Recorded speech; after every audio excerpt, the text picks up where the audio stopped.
안녕하세요, 여러분. Okay, that's all the Korean you're getting because it's 11 o'clock and I honestly don't want a subtitle. So, Ed talked about AP tests and I don't really want to get really ranty and I'm kind of in a ranty mood already, so I'm gonna leave that topic for another time. Plus, I think I've already ranted about it here.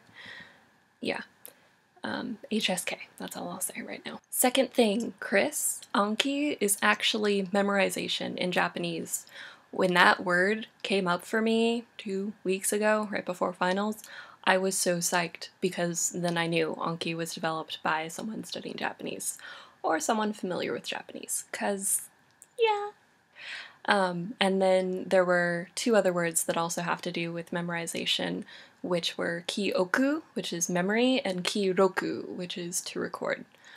Sorry, just a little Japanese thing since you mentioned Anki. Ben's topic. I was just watching your video this week going, yes, yes, yes, I am getting a degree in Japanese. And nothing else. I was supposed to get a degree in something else, and I ran out of time because life is unfair, life is too short, whatever. So I would agree, you have to have a different skill set. And if you are thinking about majoring in a language or majoring in something else, I would honestly not major in the language. Take the classes, yes, read the books, find the tutors, do all of that, but don't get your degree in the language. At this point, I'm wondering why I didn't get a degree in English, because they're going to be about equally useful to me. Honestly, if I'd gotten a degree in Japanese and English, it would have been more useful because I could have used the English degree overseas, but I'm not going overseas, and I still need a graduate degree to teach in the States. So that's my fate. But yeah, the language can be used anywhere, and it's not only the language skill, but also the cultural skill. By learning the language, you're also learning the social cues. For example, in most of the languages I've learned, you're not actually saying hello. They'll teach you that that's what it says, and then they'll break it down for you that that is not actually what you're saying. For example, in Chinese, ni hao is "are you good?" or ni hao ma, but it's shortened to ni hao.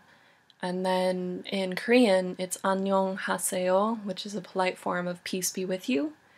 Shaky on the translation there, I'm sorry. So the skill sets and the social cues, just working in an international office and being aware of things outside of your native culture makes people from other cultures slightly more comfortable.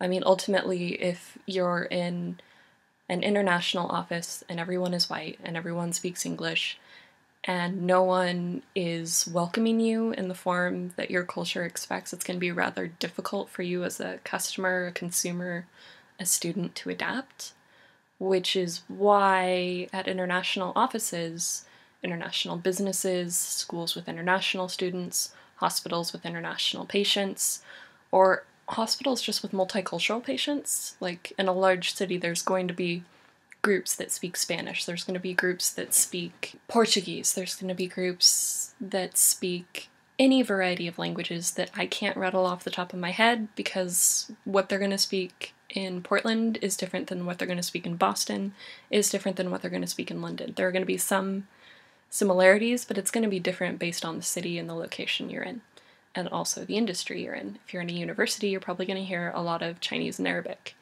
If you're in a hospital, you're probably going to hear a lot of Spanish and various other languages based on the area you're in. One thing for people in college is if you are majoring in something that isn't going to get you very far, I don't know how to say this, at least in the States right now, a degree does not guarantee you a job.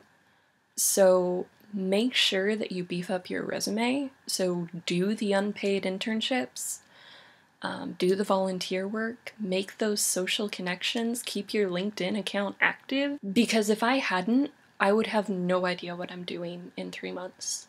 Whereas right now, I have about 5 or 6 different paths I could go into. But I wouldn't have those opportunities if I didn't have my work experience.